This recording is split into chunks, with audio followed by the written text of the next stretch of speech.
of my crazy LGOtv random experiment. So this all started, and I'm going to share this actually to my personal page because I want to make sure that people are actually watching it as well. So I'm going to try to do that while we're talking. But this all started because, as you know, I started showing up every day at 10 a.m. for people and just testing out all of my equipment and all of my stuff and trying to make sure that I actually knew how to use it. And then people started showing up, and I thought that that was pretty cool. So I said I'd keep showing up as long as people kept showing up. And then you did. So I kept talking. And then I got to a point where I realized I'm not the most interesting person in the world, but I know a ton of really interesting people. And one of those people is Jessie Mermell. So I decided that I would create this crazy thing called LGOtv Big Talk, mostly because there's just no small talk anymore. Nobody is making small talk. We're only talking about really big, super deep, absolutely incredible, necessary things. And Jesse's one of those people who's doing it. So my promise to people is that we're going to have really good conversations with interesting people about interesting stuff, and we're going to cover interesting topics. Now, Jessie is a candidate for Congress. She is running for the 4th Congressional District in Massachusetts, which happens to be my district. And I will just say, in the spirit of full disclosure, I am her finance chair, which means that somewhere along the way, several months ago, Jessie, you talked me into being the person that was in charge of all the people raising money for you. And I don't quite know how you did it, but I think you did it because you have had a track record of service to communities that I love and to causes that I hold dear. So well done, my friend. Well, I don't know how I did it either, but I'm grateful you had a moment of weakness and said yes. Yeah, well, you definitely caught me when I was weak because boy, is it a hard job. So, for those of you who don't know Jessie, Jessie has spent 20 years or maybe even more serving the people of this community, but also serving bigger issues. She has been active not just on pro choice issues, but she worked for Planned Parenthood. She has not just cared about education and labor, but she served as a select woman in Brookline fighting those fights. She was, on the phone in the trenches on the marathon bombing day because she was, doing communications for Governor Deval Patrick. So she has not just been the person who fashionably put themselves on the right side of the issues that we care about. She's actually been doing the work. She's fighting in the trenches. So what I want to do today is I want to ask people who are listening to, if they've got questions, if they want, if they want to ask Jessie a question, please do. I absolutely want to get people involved in this conversation. But I want to start, Jessie, by asking you this question, which is why on earth would anybody put themselves out there to run for office in this toxic, horrible environment where people just decide to with their thumbs tell you that you're a terrible person? You must have a vast amount of idealism and optimism or some reserve of joy that you lean on. What gives you joy? What gives you idealism? Why do this right now? Oh my goodness. There are a lot of layers to that onion, right? There's a lot mixed in there, but you know, this will sound incredibly cheesy, but it's true. My grandmother, Rhoda Frid Mermell, was just deeply committed to public service. No, like, we're not a political family. No one else in my family has run for office. They do not know where I came from, that I'm running for Congress. This is totally outside the norm of my family, but we're a really civically engaged family. And I think that you have to be an optimist to be engaged in the community, right? You have to think that there is some path where you can make things better, even if it's hard and frustrating, even if that path is crazy long. You have to think that the path exists. And it's really interesting. My grandma was born 10 plus years before women had the right to vote, and she grew up to get a degree in music. She became a nurse. She was the chief nurse of an evacuation hospital in World War II, following the fighting around from country to country, ultimately winding up in Germany, the whole time just a few miles away from where, guns were being fired and bombs were dropping. Now, Rhoda was a badass. Oh yeah, the ultimate badass. I mean, I will see your badassery, Laura Gassner, Otting, and I will raise you a Rhoda Mermell, because Yes. she was, sadly she's been gone a long, long time, but she was just amazing. I'm gonna get rid of my little Hillary action figure up there and put a Rhoda Mermell We're gonna action get you a figure. We Rhoda need action figure that should be part because, of the campaign swag is yeah, Rhoda Mermell action figures. honestly, the fact that we don't have one yet is doing a real disservice to her memory.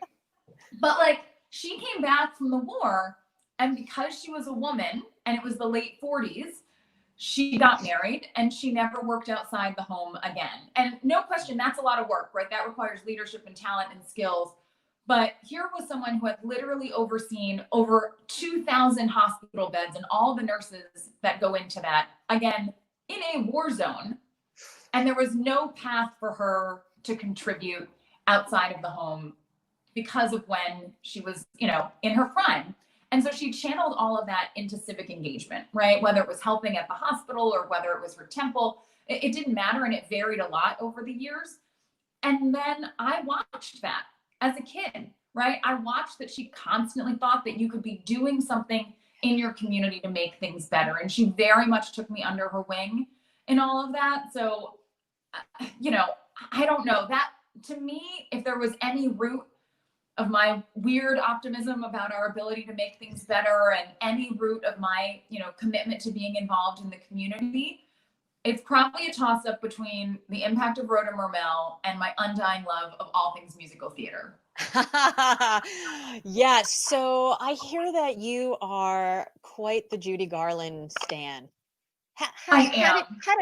How did that happen? How did you become a Julie Garland? Yeah, and I am not. I watched. I've seen some Judy Garland things. I mean, Sure. but like, how did was that Rhoda also? That was not Rhoda. Do you remember back in the day, 12 CDs for a penny? Oh yeah, Columbia Record House. Yeah. Yeah. So I remember when they were cassettes on that old. So my parents totally did that. And do you remember you were picking your 12 and usually there were like 8 or 9 that you actually wanted.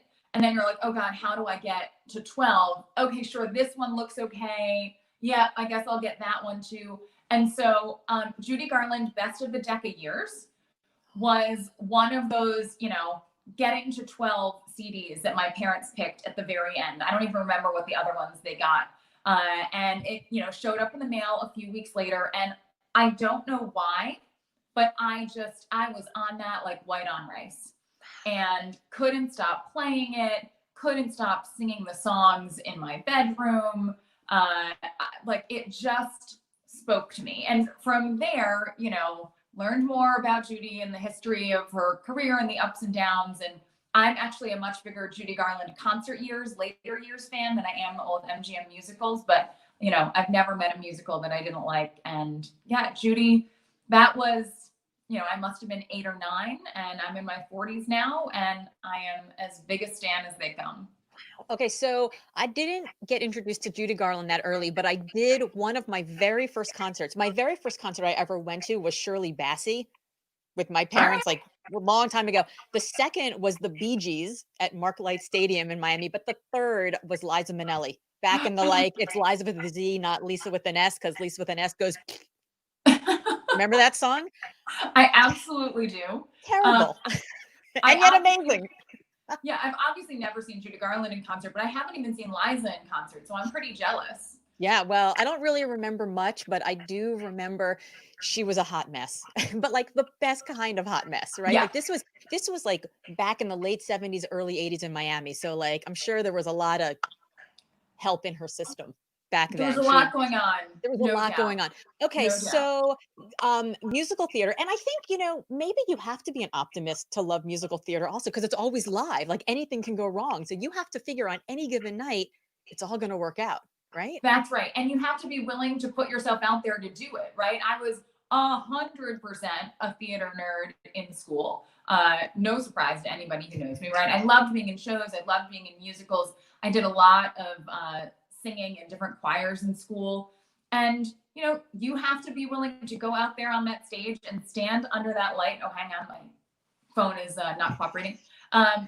Be willing to take that risk and still think that it's going to go okay. right? There's absolutely optimism baked into that. There is. And so here's the other thing, and this is, I'm going to say this and it may sound like an insult, but it's actually a compliment because this is like namaste here. You're a manager. You're like me, right? Like the thing about theater is that you rehearse and you rehearse and you rehearse. So like when you're actually on stage, that's just the victory lap, right? It's the Yes, same thing I think with politics and policy. Before you have the meeting, you've had all the meetings so that when you're that's there, right. everybody plays their part and we move the agenda forward. So I also wonder if part of your root of optimism is that you know how the musical theater goes to performance in the same way that you understand how building coalition and building camaraderie and building progressive agenda move towards together building progressive policy. So can you talk a little bit about some times where you've sort of helped create behind the scenes? I used to think that leaders were only people who led out front. They were the bold-faced Yeah, names in the middle of the stage. And then I learned from Eli Siegel, who helped, found yep, AmeriCorps, father figure, mentor to me and so many in the movement, that I really feel that that you can lead from inside, from outside, from all around. So I would love for you to tell maybe a story about how you build consensus from the side, or maybe from the middle, and then help move something forward. And you can pick your topic. yeah. I have to tell you, I was chuckling listening to you talk about being a manager and doing all the behind the scenes work. My father likes to joke, my middle name is Renee, and he likes to joke that they shouldn't have given me that middle name. My middle name should have been I have a plan. Jesse, I have a plan, Mermell. I That's love right. it. Literally nothing makes me happier than a to-do list and then the act of checking things off the to-do list of, just knowing what the plan is and knowing that you'll deviate from the plan. But at least for me, having a plan from the jump makes me feel better, right? Um, it's so funny because you're right. As a kid, you're looking at how policy gets made, you're looking at what leadership is, and you're thinking it's just the person, with your name on the sign, right? You're We're going thinking to it's talk just, about that sign too, oh because yeah, yeah, yeah. that's pretty amazing. You're thinking it's just the person who's getting credit in the paper. And then you start doing this work and you realize that those people are important and clearly make a big, big difference. I wouldn't be running for Congress if I didn't think that role, could give me the opportunity to make a big difference. But man, the behind the scenes players and the folks who don't care about the credit, they're the ones who get stuff done. And, a few years ago, I was asked by the legislature here in Massachusetts to be one of the 8 people sitting at the table trying to come up with a compromise around paid family and medical leave. And I have to tell you, we showed up on day 1 of that process. Again, 8 of us. I was sitting on the side of social justice organizations and labor. I was running a group called the Alliance for Business Leadership at the time. It's a socially responsible business group here in Massachusetts. And sitting on the So other wait, side, before you go forward on that, so yeah, the Alliance for Business Leadership, that was a collection of for-profit companies in Massachusetts who all had progressive agendas. So they were your regular everyday for-profit companies, but they cared about fair labor practices or the environment or things like that. It's sort of like the Better Business Bureau, or like, oh, sorry, like the Chamber of Commerce for CEOs who wanted to feel good about making money but also helping the world. Is that yeah, the right? Okay, good. And you were the CEO of that organization. yes. With the Okay. one difference that our members are individual business leaders, not companies. Okay. Um, but so I'm there in that capacity. Other more conservative business groups are at the table.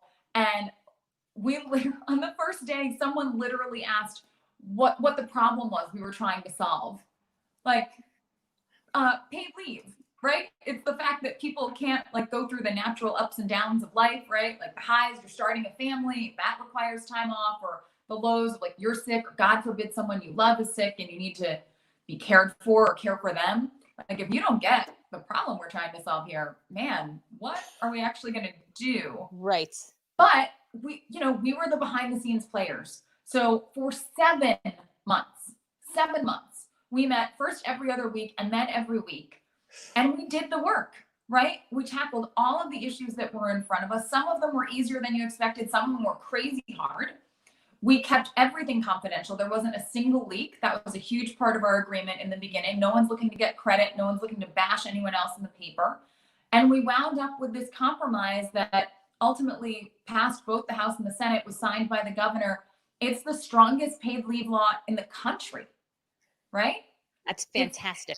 It was huge. And we were just behind the scenes the whole time. Ultimately, there was one Globe article, one Boston Globe article that was written, but we weren't there at the bill signing. We weren't the ones taking big victory laps. And that's totally fine because we got something huge done. So who cares about credit and the little pat on the back if you're making big change for people? Well, so I'm going to argue back with you for a moment because as your finance chair, I care about you getting the credit for things because here's the problem. In politics, the people who put themselves out and who carry the flag and who point to themselves tend to be the ones who are able to raise more money. And it's really hard to run for office when you don't have a ton of money, when either you're not personally wealthy or you're not self-financed. And I've been making an argument this entire time that the truth is, I believe that you are the hardest working candidate in the United States right now, let alone in our district, because I have seen you. I have seen like the number of corn dogs and apple cider donuts that you've had to eat, and just being out there at event after event after event. I mean, you're going live on social media in the car from one event to the other. But now we have COVID, so you can't do that anymore. And the fact that you haven't spent your career pointing to yourself, but actually pointing to the issues that matter and the solutions that they need. I mean, is that hurting you and your ability to raise money because you haven't been the person who's been the credit hog? You haven't been the one who's demanded the spotlight? I don't feel like it's hurting us because we've been in this race now since October of last year. So there's been a lot of time to articulate how involved I've been in it. I've been out front. I've been visible. I was the CEO of this organization, and I was a local elected official myself. And I had the chance to do political commentary on a few different shows around Massachusetts over the past decade or so. So it isn't like I was some complete unknown, but it is really funny. And I don't know how much of this is, having been a staffer and having been behind the scenes in various capacities for so long, or how much of it is the way we're conditioned as women, right? To not take up space, to not claim what we've done. But the team, and that includes you, are constantly reminding me that not everything has to be we, that I don't need to talk about everything I've done and mention literally every single person who was part of getting it over the finish line. When you're running for office, you are the name on the sign. And so you're trying to make the case that you are the best person. And it probably has been the most uncomfortable piece for me because there isn't a single thing that I, Jessie Mermell, alone have done, right? I've done everything in collaboration with a ton of other people in a ton of other roles. And so I hate feeling disingenuous and saying I did this, but I also understand, from a campaign perspective, that I need to be able to stand in that and own it and give people the confidence that they're voting for someone who, has the chops and can lead. And so that I struggle with that every single day. And there's probably a whole host of patriarchy and nonsense baked into that going back decades. Of course, of course. So can I push you if I were to say, tell me something that you're proud I of? would expect nothing less. Yeah, what wouldn't have happened but for the fact that you were the one who was there in the chair, pushing, wrangling, convincing, cajoling? Give me one or two or even three if you're really feeling let's channel Rhoda, right? What wouldn't have happened but for I know I'm going big here with I'm pulling Rhoda into this. I don't play fair. Blow. I mean, you want to be in DC, man. You gotta get used to low blows. I know. No, you're telling me. Back in early 2015, I had just taken over the Alliance for Business Leadership, and equal pay was hot on the agenda in the State House. It had been proposed year after year for almost a decade. And the business community had constantly either remained silent on it or actively opposed it. Saying, of course, we want equal pay, but, the market should take care of it. It'll fix itself on its own. But we had the research that showed that if you didn't do anything to make policy changes to insist on pay equity, the wage gap in Massachusetts wouldn't have closed until the year 2058. Don't know that's about for you, white women, right? That's for white women. Yeah. Not a timeline I'm comfortable with. Yeah. And so I had taken over ABL and really made the push that we needed to make the different case, right? Like we needed to make the case that closing the wage gap was actually good for business. It was good for the economy. We put billions of dollars into the economy. We tackle economic inequality because, as you just pointed out, it is largely people of color, largely women of color, who are experiencing the greatest wage gaps. And this was a real opportunity for us to break out and lead. And, you know, I had a board who agreed. And so we spent a year as the only business group out there pounding the pavement, making the case in the papers, in the State House, that equal pay was the right thing to do, but also good for business and good for the economy. And right before there was a vote in the Senate the following year, the Greater Boston Chamber of Commerce joined us in supporting equal pay, and then eventually other business groups did too. But I cannot take sole credit for the fact that equal pay passed, because again, there's 20 years of work. Right, but you can take credit for the fact that you can take credit for the fact that you went out and push this issue before all the other groups that were like taking the temperature before they went out for it. Yeah, that our business group got in for the first time was absolutely something that I was the one who pushed for, and then, everyone else joined the party. I love that. So I want to remind, if there are people who are listening who are curious, who want to hear from Jessie on specific topics, please post your questions in the link. This is like, we could do like an old fashioned house party, right? Where people have questions, we'll be able to have them. So except you don't have to wear pants. Except you don't have to wear pants. I mean, I'm not going to show you what's happening down here. But when I was on Good Morning America a few weeks ago, and I was wearing like very fancy on top, and then I like leaned over to get something in the pre-show before we started, and the producer was like, "Oh, by the way, don't do that again when we're live." It was like, "Oh yeah, I was wearing shorts." I saw the picture you posted of like, cut off denim shorts and then like a snazzy blazer on top. So I am the Wizard of Oz. Absolutely. So you mentioned a couple things. You mentioned running as a woman, right? And getting comfortable, sort of tooting your own horn. And I think it's a combination of us as women being comfortable tooting our own horn, and also other people being comfortable, both men and women, with women tooting our own horns. I think it's like it's a two-way thing. So I want to talk a little bit about what it's like to run as a woman just generally. And I think we've seen that. I mean, so many of us have been frustrated that we have, we had the most diverse presidential, primary pool we've ever seen in history. And we ended up with another white guy. And, I love Joe. He's great. But women were held to a different, and we don't have to get into, any of that, but women were held to a different standard than men in this primary and every primary before. So I want to talk about what it's like to run as a woman.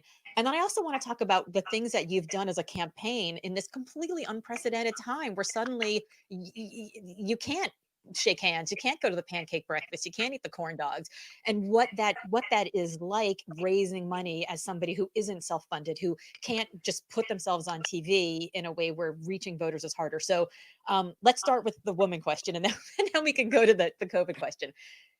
How have you had to learn how to be more comfortable in your own skin? I know some of that we've talked about, like, promoting yourself, but also just, are there things that you're like, God, if I was a man, I could just XYZ? I mean, it's everything from hair and makeup, and the fact that I can't just wear the same navy suit every day for a week and change my shirt and tie, right? People, I think all the time, like, oh, well, that people already saw that was already posted. I'm sure no one actually cares, but I feel like people care. And so, you think about stupid stuff like that. And imagine if I spent that brain power on something else, right? Well, I saw Nancy Pelosi years and years ago. I think it was Nancy Pelosi who got her hair blown out every single morning in Washington, D.C. And when she did, her staffers were giving her briefings. And I thought, she's fancy getting a blowout every single day. And then I read further in the article, and it was like, men get up, they take a quick shower, they run out the door, and they're done. And so like women literally have men have a 5-hour head start on women every single week. And then if you add that up over time, right? Can you imagine 365 hours ahead? You can never catch up. And I thought, wow, like the women have to just hair and makeup alone. We have to do so much more. Yeah. And it's obviously BS that we even have to, like, literally how I wake up, how my body creates my hair and skin on any given day should just be totally fine. But that's we're not there yet. Where we are. So there's that piece of it. I may have told you this story. It's not from this campaign, but when I ran for the select board in Brookline for the first time, I was a kid. I was 25 when I first announced. I was 26 by election day. And there were 5 of us running for 2 spots. There was actually a 19-year-old running, which was so freaking amazing because I wasn't the youngest one in the race. You were an old lady in the race. I was totally just like an absolute gray hair in the race compared to that guy. And so we finally have a candidate forum, right? And for local politics, big deal. 100 people in the audience, it's on local cable access, high stakes. And the rules were, you could only ask a question that applied to everyone, right? So if I'm raising my hands, it has to be a question that Jesse and Laura are answering, not just for Laura. And we get to the Q&A part, and this older woman raises her hand, and the moderator goes over and she says, I have a question for Jesse. And I'm looking at the moderator, like trying to give him the eyes, right? Like, that's not what we agreed on. Yeah. But you can't complain because then you look, whiny or like you're trying to get out of answering the question. And he allows it. And she looks at me and goes, Jesse, how do we know that you're not going to get married and have children and leave Brookline? Now, the 3 older people were all married with children. 2 of them women, 1 of them man. This did not appear to be a concern regarding their service. Unbelievable. But as a young woman, a 20-something woman, that was something that people felt like they could ask me, right? And so I made a joke because that's what I do. And I said, oh, did my mother send you with that question? Right. Good line. Because by the way, she legitimately would have asked that question, to be clear. And then I pivoted and talked about how, I don't have a crystal ball, but I'm committed to the town, blah, blah, blah. But I have to tell you, now 15 years later, the questions aren't that different. We had someone arrange a cable access interview for us maybe a month ago now. And one of the questions that they told the interviewer to ask me during the show was what it was like campaigning from home while taking care of small children. I don't have children. Wow. Right? And they meant well. It's a supporter. It's someone who was trying to, but you wind up with this like, oh, well, of course she's got kids at home, right? It's like, I don't. So there are all sorts of layers that I know the guys don't have to deal with. Yes. There are all sorts of layers when you're talking about issues, right? I worked at Planned Parenthood. I've worked on paid leave. I've worked on equal pay. Does that mean I'm just stuck on women's issues? I mean, you and I know that those are issues that extend far beyond any gender, right? They have huge societal and economic impacts, and there is no such thing as a woman's issue, but you're constantly trying to balance all of this. And, the guys don't have to. Oh, yeah, they don't. And, I've been to so many events at so many, old law firms, and I stand there in the room of like a dozen guys, and the candidate talks, and the guys all ask questions. Then they turn to me and they're like, Laura, would you like to ask a question? Maybe one about choice? And I'm like, no, I'd like to ask a question about the private sector prison industrial complex, because that's the thing that I care about.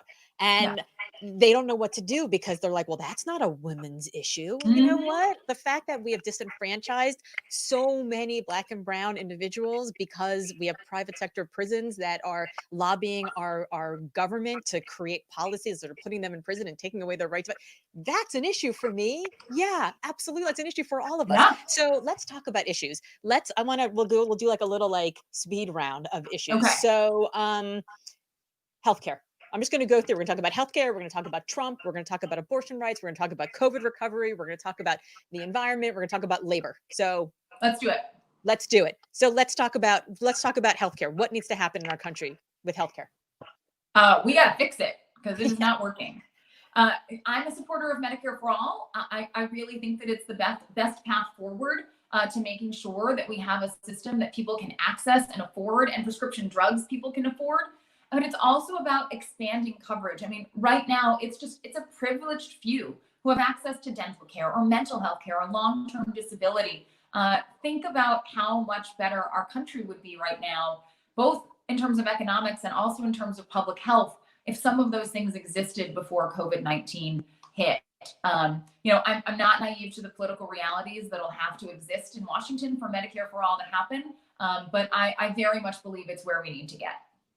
And you're the godmother of your dog, and one of your closest friends, Ayanna Pressley, is in favor of Medicare for all and has Yeah. endorsed you and has said that she needs you as an ally in Congress to help get this passed. So in terms of the political landscape, we need to have more people. We need to send more allies of the people who are pushing the progressive agendas that we have up there right Yeah. now. We've got to grow the progressive caucus so that we can make this stuff happen. Although I will say, part of me thinks Ayanna just wants her god dog in DC so they can hang out. Well, I mean, the dog is pretty cute, I She's gotta pretty say. cute. It might be both. It I might be gotta both say, it reasons. might be both. Yeah. We'll say it's you, but that's okay. Maybe we'll interview Ayanna here on LGOtv and we'll ask her the real truth here live on our channel. Okay, so abortion rights. So June medical yesterday, big deal in the Supreme Yesterday. Court. Shocking, right? John Roberts coming over to the liberal side. Talk to us about abortion rights. What's So going to happen next? Obviously, I'm a pretty big supporter. I ran external affairs at Planned Parenthood. Yesterday was unbelievable. We were all braced for the worst. I mean, I was texting with some friends who work at various reproductive health organizations the night before and yesterday morning, and everyone And this was so feeling, important to you that you actually went down to DC in the yeah, middle of the pandemic to protest in front of the Supreme Court. I know because I was too much of a wimp to go. So I know that you went and you were up there protesting with your mask on. yeah, So you were reaching out to people that were part of Planned Parenthood last night. yeah. And so we went down on March 4th. So it was right before everything really started to shift over. But yeah, went down and protested, and then people. I mean, we were all really pessimistic. You talked about being an optimist and finding joy. I was not an optimist yesterday morning at 9:55 before that ruling came down. I'm not going to lie. But yeah, Justice Roberts sided with the liberals, very clear on procedural points. Yes. And so that's why we can't let up. Actually, I have an op-ed in WVUR online this morning talking about just this and saying that, we absolutely have to celebrate what happened yesterday, but we know that, extreme anti-choice, anti-abortion activists have their eye on the Supreme Court. And they learned yesterday that the tack they were taking didn't work. They are just going to go back and be emboldened and come back with something else. This has been their tactic for decades. It has succeeded in chipping away at abortion rights across the country.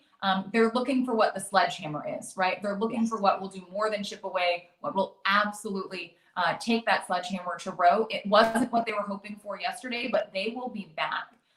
And so both in Congress, we've got to figure out how we codify the protections of Roe in federal law. But it's not just on DC. The states are where so much of this truly burdensome and ridiculous work has been happening. And even here in bright blue Massachusetts, I mean, I know we're talking to folks from all over right now. But if you live in a bright blue state, do not be fooled. Your rights are at risk as well. And there's so much more that Democratic legislatures have to do to protect reproductive justice. I was shocked years ago to find out that the buffer zone law in Massachusetts almost didn't pass in bright blue Massachusetts. Yeah, that's right. So there was originally a buffer zone that was like see, now you're going to send me down the nerd rabbit hole. But there was originally a buffer zone that was like 6 feet. Then the buffer zone was expanded to around 15 feet. Those were massive battles every time. Unfortunately, we got taken in Massachusetts to court, and the Supreme Court struck down our buffer zone, which to me was just a devastating blow. I can tell you, having worked at Planned Parenthood under the 15-foot buffer zone, that protesters were absolutely still able to, enjoy their First Amendment rights and make themselves heard. But patients were able to also feel safe and access the health care that the Constitution guarantees them a right to. So that was a big disappointment, but it was a battle in Massachusetts. We only got a pro-choice majority here a few years ago. We are not the great liberal hope, particularly when it comes to reproductive health, that I think a lot of people assume we are. So I think that's a really important point because I think, this is one of the bluest districts in the country, I think. Yeah. And a lot of people have said, I'm just going to worry about campaigns that are in other places because that's okay. But I think it's not just a matter of keeping the seat blue. It's a matter of who is sitting in the seat. Like, how blue is the person sitting in the seat? And your work at Planned Parenthood, the fact that you know how to go down the nerdy rabbit hole, I think is really important because if you don't understand the nuances of how we almost lost this really important protection, that's a huge problem. You're not, if you don't understand the nuances, you're not going to be willing to die on that hill. And I know that this is a hill that you're willing to die on because I've seen you fight this fight. So let's talk about labor. I know you just got a huge endorsements from SEIU and from IBEW. Amazing, incredible. I know you come from a working class family and labor is in your roots. I know you were like one of the youngest members of. How old were you when you were a member of AFSCME? Oh, I was a kid. I was like 22, 23, and I'm sure there were younger members than that. But one of my first jobs out of college was a union job. I was a clerical worker, and so I was part of our union. And my union saved my butt. Management was looking to dissolve the little division I'd been hired into just a few weeks after I started, and they wanted to say, because I was still in my probationary period, that I wasn't doing a good job, that I wasn't meeting expectations, send me on my way, and then lay off the rest of the team a day or two later, but with some sort of package. And I'd been there 3 weeks. I barely knew where the bathrooms were, right? I certainly was not connected to like the political infrastructure in the office. No one was passing intel my way. And so I was completely powerless. But my union stood up for me, right? Like my union went to management and said, you cannot do this to this kid. I may not deserve like the same level of package as someone with more seniority, right? As someone who'd been there for a longer time and in a more senior role, but that doesn't mean you can just kick me out on my butt and do it making me think that I had somehow failed at my job when Right. actually, there was a larger decision going on. And so, coming from a rural community, coming from a place where, people just worked so hard to live in dignity, and then having that early experience with my union, just really having my back has made me a pretty strident supporter of organized labor, and really proud that so many unions are standing with us in this campaign, both because of the values fit, but also their workhorses. They know how to mobilize their members. They know how to get people to the polls. So we're pretty pumped to partner with them over the next 9 weeks here till Election Day. That's incredible. Billy Weinstein, who says down here, good luck, Jesse. As a local 103 member, you have my support. Awesome. So, thank you, Billy. I have to tell you, you guys have our logo up on the billboard on 93, and I haven't driven past it myself yet. People keep sending me pictures. I'm hoping there are people who are in the passenger seat, not people who are driving down the highway and taking pictures of the billboard. But it's so weird to know that my name is on a giant billboard over the highway. It's like, what is happening? But well, you earned that. You guys have been awesome. I really appreciate it. Well, I think you earned that. I think, labor unions, they don't brook any bull, right? So they know that you've been in it, you've been in the fight with them. So that is a well-earned and well-deserved billboard. Let's talk about COVID recovery. What's it going to take? So much. And that, I don't mean that as a cop-out. I mean, because it's so intersectional, and the problems that got us here are so vast. And that means that what it's going to take to move from here is just a long, long list. And as much as I hate the way the opportunity has presented itself, this does give us the opportunity to try to address some of the inequities, the failures of justice that have existed in this country for a long time, for, the 400 plus years since our founding. And, I think if we move forward from here and don't address those inequities, we are failing, right? We got here by choice. Leaders have made choices generation after generation after generation, particularly when it comes to racial inequality, to build a society where things are unequal and unjust. And I know right now we're having a lot of conversations about the healthcare system because of COVID. We're having a lot of conversations about the criminal legal system and policing because of George Floyd, and of course, countless other Black and brown people who have lost their lives either to police brutality and murder or other acts of racism. But we also need to talk about housing. We also need to talk about transportation and climate justice and education, because all of these things intersect. And so I think, particularly for me as someone who's running for Congress, but quite frankly, for all of us, we have to start looking at every single policy issue through the lens of racial justice. Yes. Right? And I don't care that that seems burdensome. I don't care that that seems like it might take a long, long time. We have to do it. It is literally our responsibility to dismantle the institutions of racism, the structural racism that exists in this country. Doesn't matter if it's uncomfortable. Doesn't matter if it's burdensome. We got to do it. And so I wish, Laura, I could respond to your question with like, how do we do that? With like, here is the one thing, or here is the quick and easy 3-step process that will get us out of it. That would be BS. It's a long, long list of things, and it's going to be complicated and hard. And it's going to require a lot of us as white women to zip it and sit down and just know when to be supportive if our support is useful, and understand that we don't always have to have the mic. You know, it's really funny because, I think the last time you and I saw each other in person was at a Black Lives Matter rally. Literally, And yeah, literally. And it was one of those sort of open free for alls, and anybody who wanted to take the mic, take the mic. And I was like texting you from 6 feet apart. I was like, you should speak, you should speak, you should speak. So I'm like, you're a candidate, you should speak, you should show everybody that you care about Black lives and that you're in this fight. And you texted back, you said, nobody needs to hear from me. This is not the time for me to politic. And I was like, you know what? She's right. She's right. And the fact that your instinct as somebody who's running for office, standing at a Black Lives rally, a Black Lives Matter rally in a community where there were people who might have seen you, who might have said, I like her, I want to give her money at a time when you need to raise money. And your instinct was, I'm going to be silent and just listen, said so much about your character and so little about mine. I really appreciated learning that lesson from you in that moment, because I thought, yeah, that's really powerful. So, I almost don't even want to ask this question because I hope that it's not reality, but what about taking on Trump? If he is reelected, what do you do?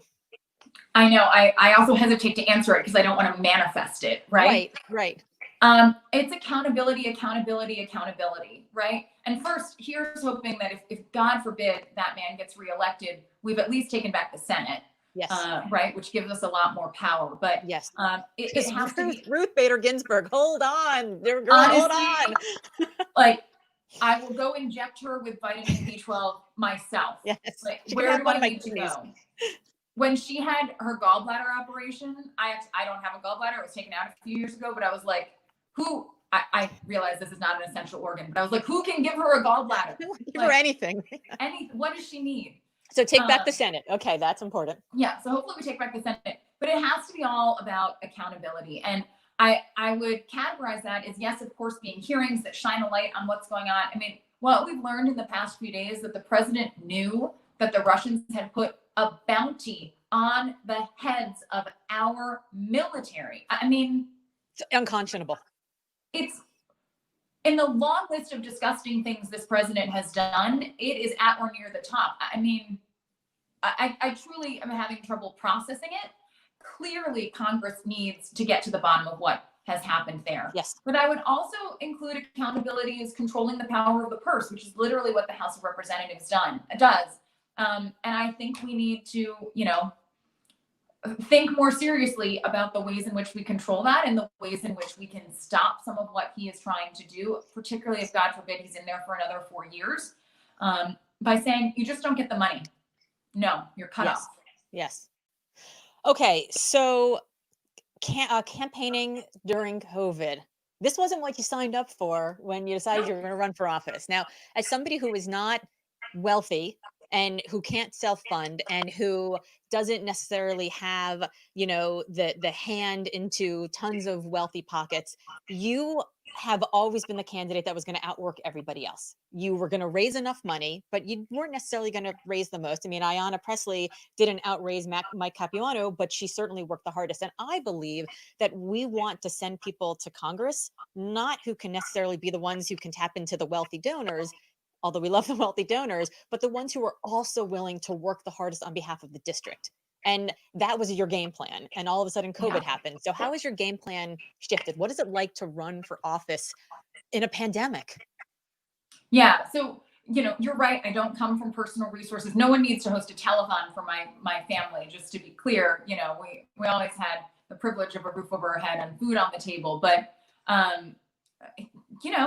first of all, we're raising the resources. We are raising what we need to compete. And I'm really, really grateful for the people who are, sending $25 checks, $100 checks to make sure that we get there. It is Especially today, right? Today is June 30th. So this Today is is the June end of 30th. quarter. Today's our filing deadline, but especially today in the midst of a huge economic crisis, Yes. right?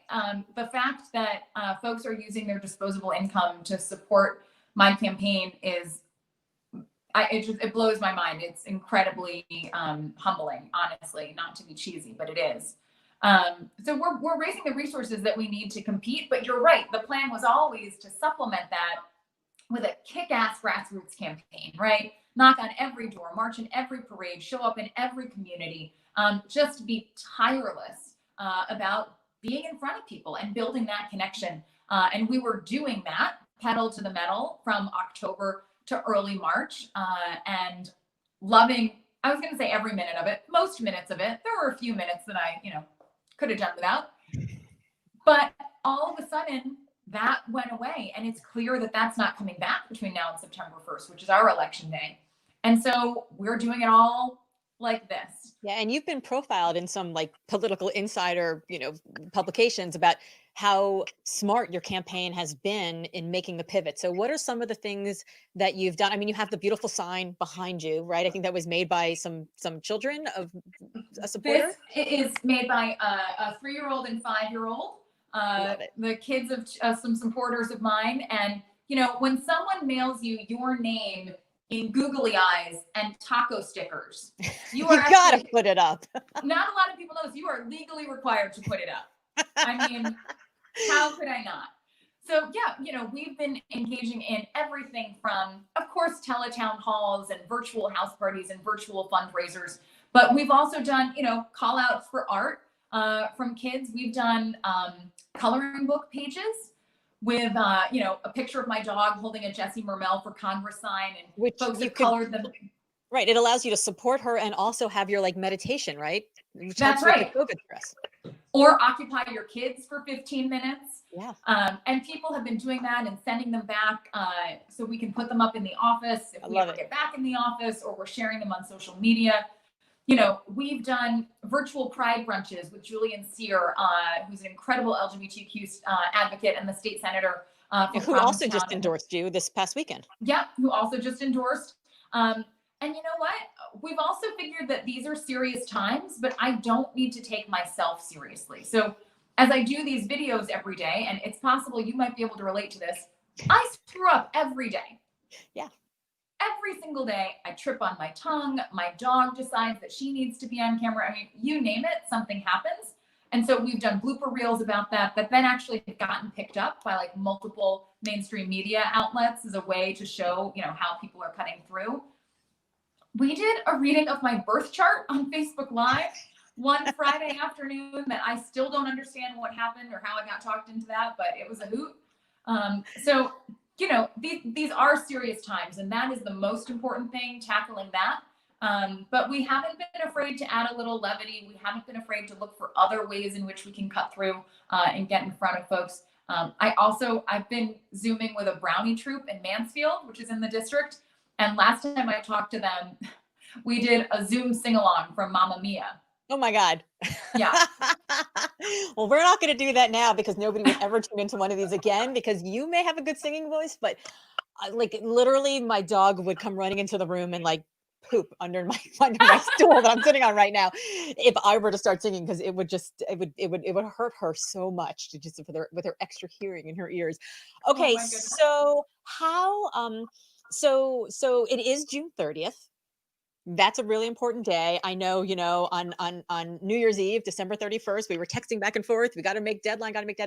March 30th, 31st, the same thing was happening. Now it's June 30th.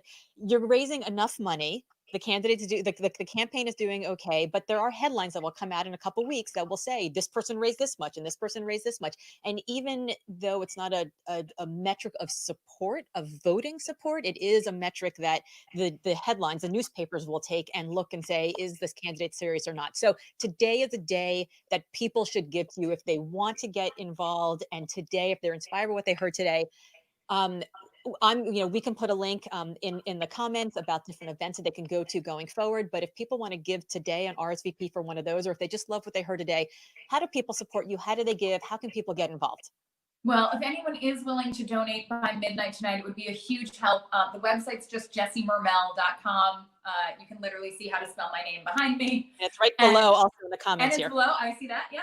And any amount, $5, $10, $100 is a huge, huge help. It really does all add up.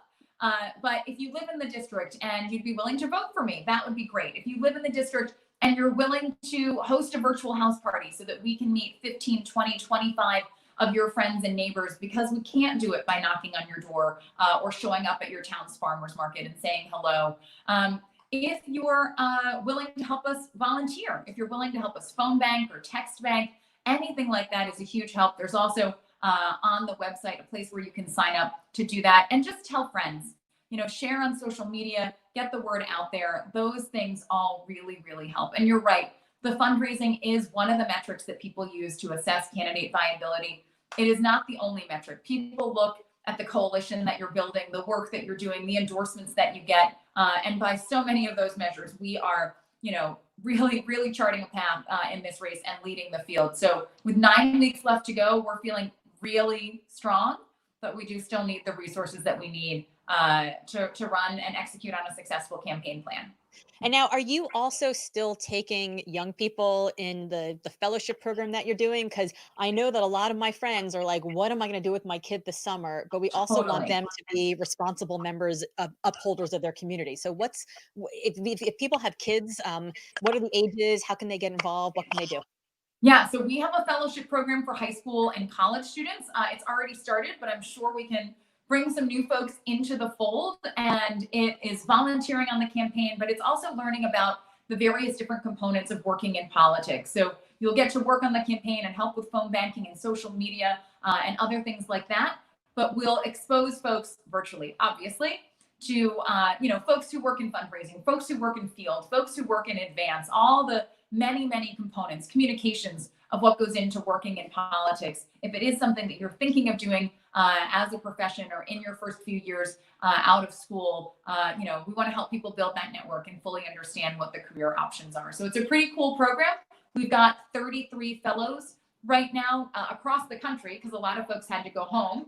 And so they're doing this from California or Ohio or wherever. But yeah, we would love more. The more, the merrier if people are looking for something to do over the summer.